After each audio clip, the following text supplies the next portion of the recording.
மத்திய அரசு உதவி வேண்டும். செய்ய வேண்டிய உதவியை அவர்கள் தடைப்படுத்தினால் இங்கே வேலை தடைப்படும். அதற்கான முன்னுதாரணங்கள் பல இருக்கிறது. உங்களுக்கு தெரியுமோ தெரியாதோ, ஒரு எம்பிக்கு, பாராளுமன்றத்துக்கு போற எம்பிக்கு 5 கோடி ரூபாய் கொடுப்பாங்க.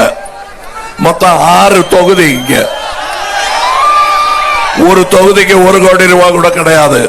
ஆனால் அந்த பணத்துக்கும் ஜிஎஸ்டி போடுற அரசு இது. அதாவது மக்களுக்கு செய்யற விஷயத்தில் கூட ஜிஎஸ்டி போடுற அரசு இது. இந்த அரசு முதலில் ஜிஎஸ்டி கொண்டு வருவதற்கான ஏற்பாடுகள் செய்த போது நான் முழுவதுமாக முன்னிலை அரசியலில் வரவில்லை. இருந்தாலும் சினிமா துறையிலிருந்து வந்த ஒரே பலமான குரல் என்னுடைய குரல்.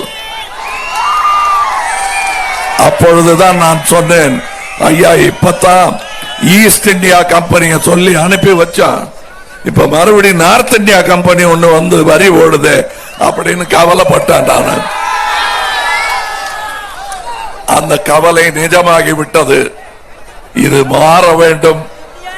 திருப்பூரின் இரட்டை தாக்குதல்கள், ஜிஎஸ்டி, பணமதிப்பு இழப்பு, இதிலிருந்து மீள வேண்டும் என்றால் நீங்கள் உங்கள் விரலை யோசித்து புள்ளி வைக்க வேண்டும். விரலில் சரி, ஜிஎஸ்டி பிரமாதமான ஐடியா, கமலஹாசன் தான் தப்பா சொல்றாருன்னு சொன்னீங்கன்னா, இப்ப ஓட்டு கேட்க வந்தீங்களே, ஏன் ஜிஎஸ்டி சொல்லி நீங்க ஓட்டு கேட்கல? கேட்டிருக்க வேண்டியதுதானே. நாங்க பிரமாதமான ஐடியா கொண்டு ஜிஎஸ்டியால் நாடு எப்படி செழித்து இருக்கு பாருங்கள், எங்களுக்கு ஓட்டு போடுங்கன்னு சொல்லட்டு பார்ப்போம். அந்த ஜிஎஸ்டி வேண்டாம் என்று முழங்கிய பலரில் நானும் ஒருவன்.